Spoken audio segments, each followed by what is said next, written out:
buenos días. Muchas gracias a los organizadores por la invitación. Me plantean hablar de dos situaciones que no son las más comunes cuando se está abordando la obesidad desde el punto de vista infantil. Y de hecho, pues son dos situaciones bastante poco frecuentes. Pero desde esa misma perspectiva, al ser poco frecuentes, pueden llegar en algún momento, sobre todo si estamos hablando ya de adolescentes, a generar algún tipo de confusión. Vamos a hacer inicialmente una evaluación de quiénes son los protagonistas en el desarrollo de obesidad. Posteriormente miramos las características en Prader-Willi y en Cushing y hacemos una comparación final para abordar también el planteamiento de posibles intervenciones. Vamos entonces con que nuestra condición de obesidad finalmente, pues si bien está definida por un aumento del índice de masa corporal, el problema no es que aumente el peso, sino que el peso está aumentando a expensas de tejido adiposo, y ese tejido adiposo blanco no todo es el mismo. Vamos a tener entonces unos depósitos de tejido adiposo a nivel subcutáneo que evolutivamente han estado dadas más para romper la entrega de calor hacia el medio, la ley básica de termodinámica donde dice que yo trato de igualar mi temperatura con el medio. Aquí yo quiero romper eso y esto se me va a convertir en una especie de termo para evitar que yo esté perdiendo calor de una forma tendiente a infinito y por lo tanto conservar la energía. Pero tengo otro tejido adiposo blanco que está depositado a nivel visceral, a nivel abdominal. Ese tejido adiposo es de alto recambio y es el que me va a favorecer todos los procesos de intercambio, almacenamiento energético fundamentalmente. Cuando superamos esto ya empezamos a utilizar también el tejido adiposo subcutáneo como un elemento de reserva energética. Pero fundamentalmente vamos a estar centrados acá. Se diferencian también desde el punto de vista endocrinológico porque sus productos, los productos endocrinos de ellos son distintos, mientras que aquí podríamos tener unos elementos que hasta cierto punto nos podrían dar algo de protección cardiovascular, vasodilatación, control del apetito, incremento incluso en la producción de calor. Aquí lo que vamos a tener es un metabolismo, o se va a inducir un metabolismo de resistencia a la insulina, de incremento de la glucosa circulante y se puede generar incluso algo de disminución del metabolismo para preservar este tejido, porque se supone que si lo estoy utilizando estoy en un proceso de cambios energéticos importantes. Desde el punto de vista del funcionamiento, sin irnos a todo este mapa tan complejo, hay algo bien importante y es la insulina. La insulina me está estimulando el tejido adiposo para que guarde grasa, así que por esta vía estoy generando todos los sistemas de señalización intracelular que van a favorecer la síntesis y almacenamiento de grasa. Pero hay otro elemento, es que esta insulina me está inhibiendo también la posibilidad de hacer lipólisis. Así que en la medida en que yo tenga mucha insulina, va a ser más difícil que en caso de requerirlo yo pueda utilizar estos depósitos de grasa que voy a tener en ese adipocito. Segundo protagonista, el músculo, que es bien importante y la mayoría de las veces, si bien sí hay que hacer ejercicio para poder llegar a control de peso, el músculo lo olvidamos y olvidamos el papel endocrino que puede llegar a tener el músculo.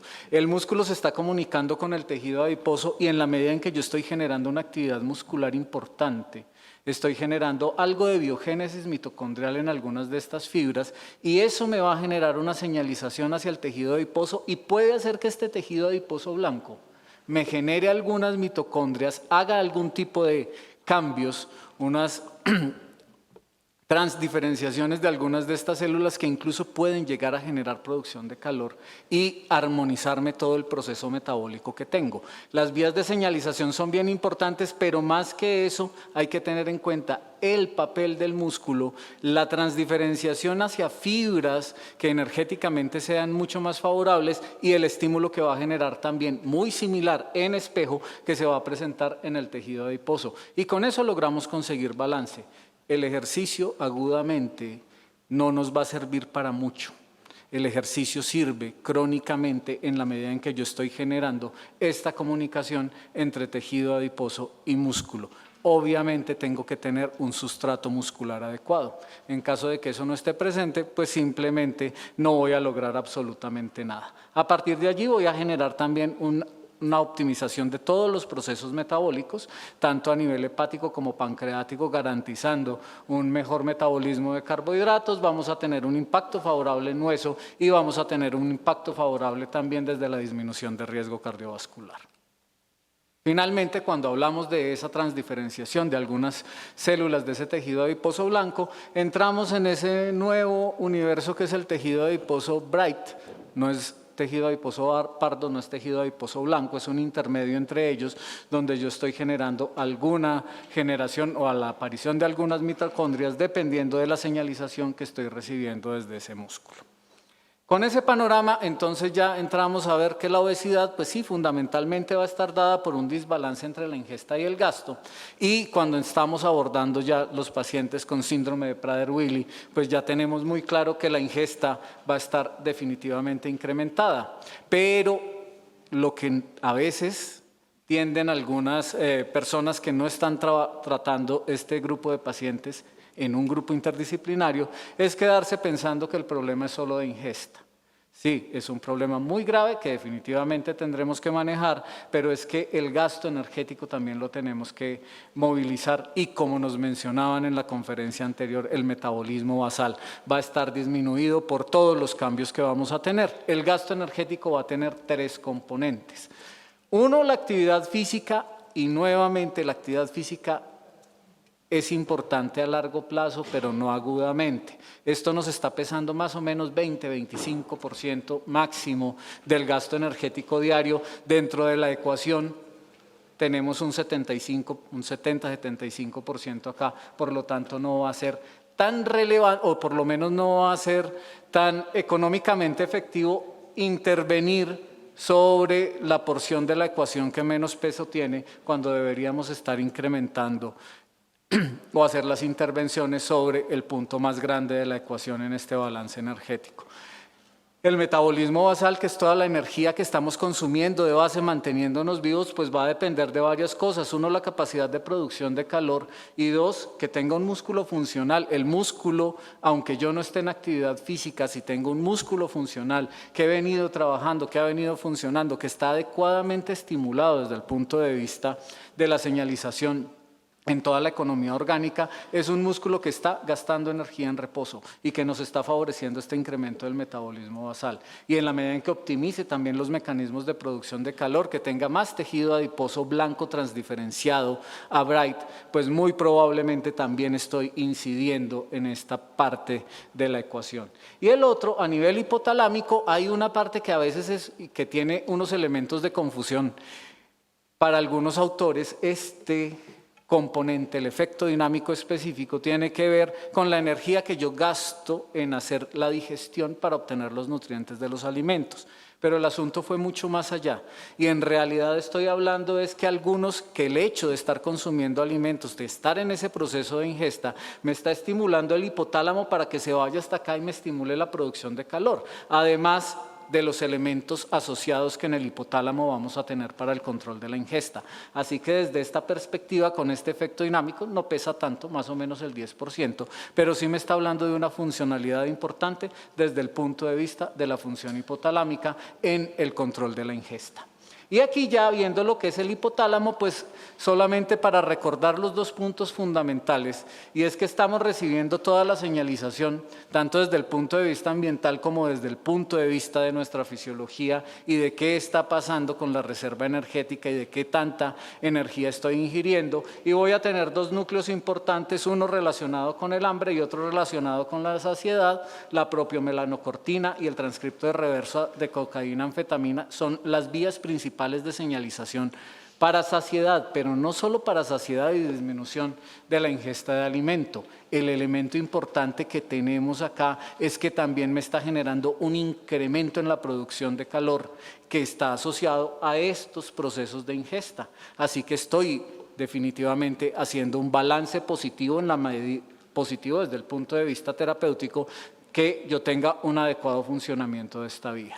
La vía del hambre, pues 2 elementos importantes, neuropéptido Y y la proteína relacionada con agouti, que son las que van a generarme el incremento de la ingesta. Estímulos por acá, vamos a tener varios, muy importante, la grelina que se está produciendo en la cámara gástrica ante estómago vacío. En esa perspectiva, entonces, desde el punto de vista del Prader-Willi, vamos a tener dos consideraciones importantes. Uno, el componente endocrino que nos han venido mencionando y que ya vamos a centralizar un poco acá, y el componente neurológico que no solamente me va a llevar a las alteraciones de conducta que también favorecen la ingesta, sino que también me llevan a disfunción hipotalámica con esa disregulación del centro de la saciedad y con esa disregulación en la capacidad de estimular la producción de calor. Con esa perspectiva, entonces, lo que vamos a tener es esa disfunción hipotalámica asociada también a un menor gasto energético en reposo.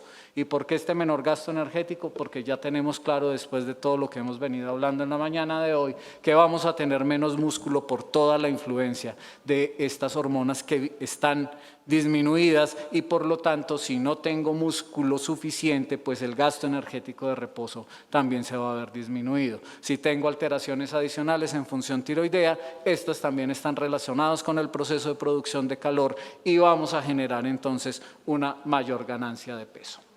Entonces, la obesidad, desde lo que es la obesidad o lo que conocemos, pues además de tener la causa generadora que va a estar en este síndrome de Prader-Willi o en el síndrome de Cushing, si estamos ya en esa revisión, pues nos va a llevar a lo que está claramente descrito desde la década de los 80, que es el síndrome metabólico, que está finalizando con un desenlace negativo que va a disminuir calidad y expectativa de vida, que va a ser la diabetes mellitus tipo 2.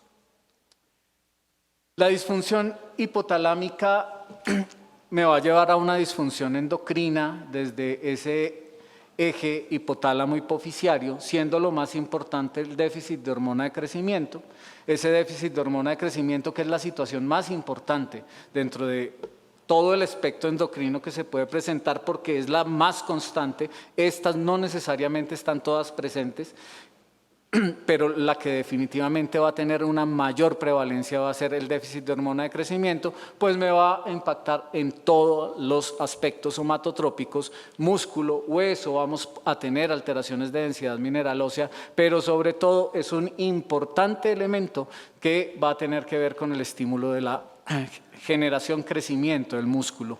En esa perspectiva, en la medida en que tenga menos músculo y yo tenga una tendencia a la acumulación energética, porque estamos hablando de todo lo que vimos relacionados con la alta ingesta y el bajo metabolismo basal, pues entonces voy a tener una mayor cantidad de grasa.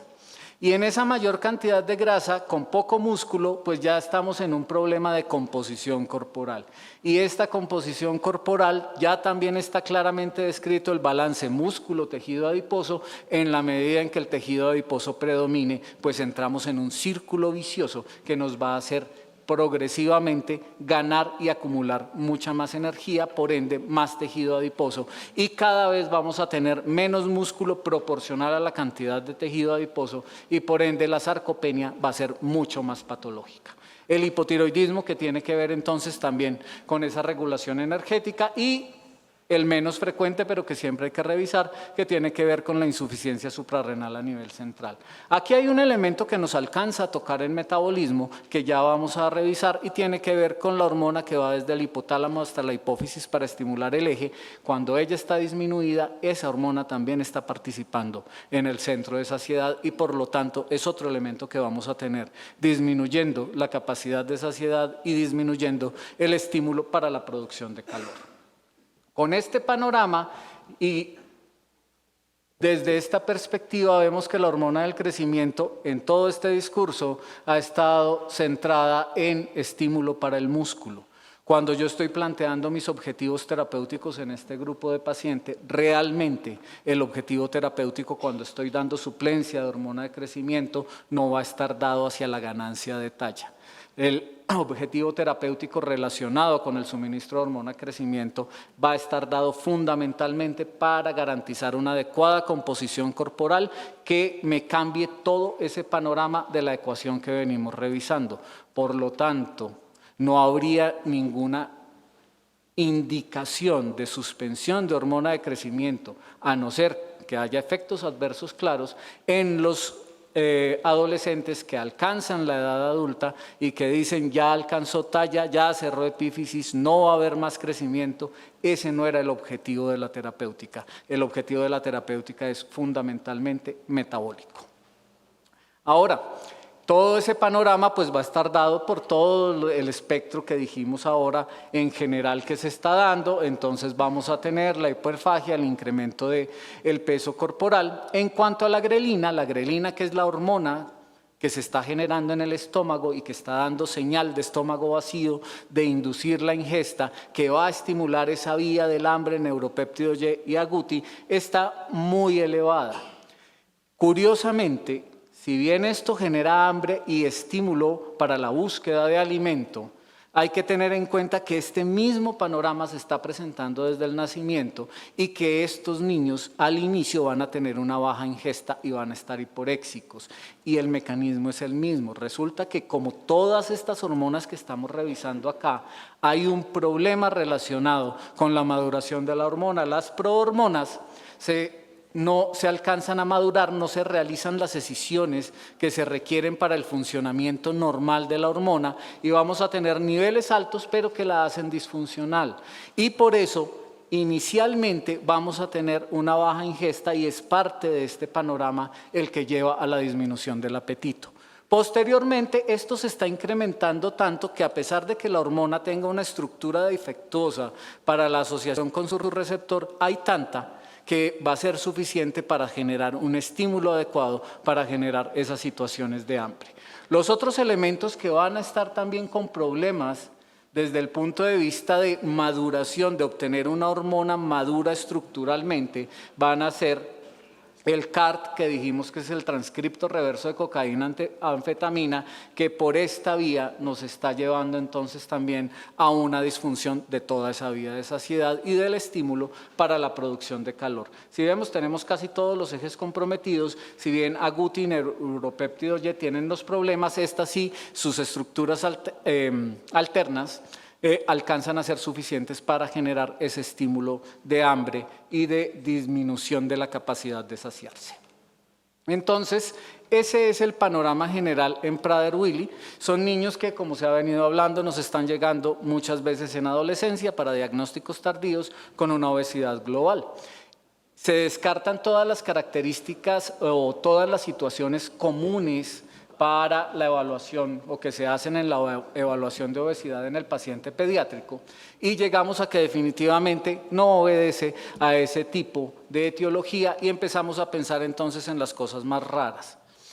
Y dentro de esas patologías menos frecuentes asociadas a obesidad, pues vamos a tener el síndrome de Cushing, que va a tener que ver con una producción excesiva de glucocorticoides. Estos glucocorticoides, aquí el panorama es completamente distinto desde el punto de vista fisiopatológico. Aquí tenemos un exceso de producción de cortisol. En el síndrome de Prader-Willi probablemente tengamos en algunos pacientes un déficit de cortisol, pero vamos a tener unos resultados clínicos similares relacionados con esa obesidad. En adultos, un paciente obeso con síndrome de Cushing tiende a diferenciarse porque la obesidad es fundamentalmente central, es una obesidad abdominal que tiende a tener abdomen en delantal, no es una obesidad generalizada. El detalle es que los niños se comportan distinto y en ellos sí tienden a tener una obesidad generalizada que podría llegar a confundirse con una obesidad muy similar al síndrome de Prader-Willi. El exceso de corticoides, ese cortisol está entrando a hueso y está disminuyendo la capacidad de crecimiento, de estiramiento de esos huesos largos y por ende van a ser niños que probablemente tengan una obesidad global y también tengan una talla baja, sumado a otra serie de elementos, resistencia a la insulina que se podría llegar a compartir en algún momento y por lo tanto podrían estar generando algún tipo de confusión. Desde el punto de vista de la génesis de toda esta situación patológica en el síndrome de Cushing, entonces vamos a tener que el cortisol es una hormona contrarreguladora, o sea, es una de las 4 hormonas que hace lo contrario a la insulina, trata de elevar la glicemia. Pero como yo no tengo déficit de glucosa porque estoy haciendo una ingesta aparentemente normal, esa insulina, como vimos acá, va a hacer que ese exceso de glucosa que está entrando, pues se me convierta en tejido adiposo, va a ir al adipocito de alto recambio y por eso tengo tendencia en adultos a hacer obesidad central, porque se va a ir para esa grasa visceral y por eso se va a acumular aquí todo ese tejido adiposo, pero la resistencia a la insulina también me va a generar una disminución de la capacidad de lipólisis y por lo tanto, pues sobre todo en niños va a generar esa tendencia a obesidad global. Esa resistencia a la insulina, entonces estas dos cosas, este adipocito va a tender a hipertrofiarse. Diferencias entonces que vamos a tener para empezar a diferenciar Prader-Willi del síndrome de Cushing es que en el Prader-Willi voy a tener claramente una alteración en el neurodesarrollo. Vamos a tener una debilidad generalizada de esa hipotonía en las primeras etapas de la vida. Vamos a tener otros componentes endocrinos como el hipogonadismo que también me estaría favoreciendo la disminución del estímulo sobre el músculo y que no vamos a tener saciedad. Mientras que en el síndrome de Cushing, pues no tengo por qué tener previamente una alteración en el neurodesarrollo. La debilidad aquí no es una debilidad generalizada como la que se presentó inicialmente en esta hipotonía. En el momento en que se presenta la patología, yo lo que voy a tener es una debilidad proximal y voy a tener ese problema de debilidad en brazos y muslos y no voy a tener un problema muscular importante en el resto de la masa muscular. Puede ser el único componente endocrino sin tener ningún otro tipo de alteración y la saciedad va a estar mucho menos comprometida. Obviamente aquí vamos a estar con otras cosas que esperamos que aquí todavía no se hayan desarrollado, hipertensión, diabetes, solamente estaríamos en el proceso de génesis acá a muy largo plazo, aquí sí se podrían estar presentando muy tempranamente. Y con esta perspectiva, entonces, pues aquí yo no voy a hacer mucho generando mayor masa muscular, no voy a hacer mucho controlando la ingesta. Esta obesidad definitivamente no la voy a poder controlar con esa serie de elementos, mientras que aquí definitivamente tengo que entrar a trabajar composición corporal y tengo que entrar a trabajar gasto energético. Aquí definitivamente tengo que entrar a trabajar ese componente muscular y en la medida de lo posible no debería estar abandonando las intervenciones con hormona de crecimiento, garantizando siempre niveles de IGF-1 dentro de rangos normales. Obviamente tengo que hacer todos los elementos de intervención conductual relacionados con la saciedad, pero también tengo que pensar que tengo señalizaciones que me están llevando a no tener esta vía clara y también están surgiendo entonces algunas intervenciones farmacológicas que podrían llegar a trabajar acá en caso de que con todas las otras medidas no las haya logrado. Tengo que optimizar entonces el músculo, la actividad física, tratar de trabajar sobre esta vía de saciedad y obviamente tener todo el componente familiar ayudando a trabajar acá. Acá definitivamente sí, como toda patología necesitamos un grupo interdisciplinario para muchas cosas, pero no para lograr esto. Aquí lo que tengo que hacer es tratar de cortar el exceso de producción de cortisol y obviamente llevarlo a niveles óptimos y después hacer las intervenciones que sean del caso. Muchas gracias.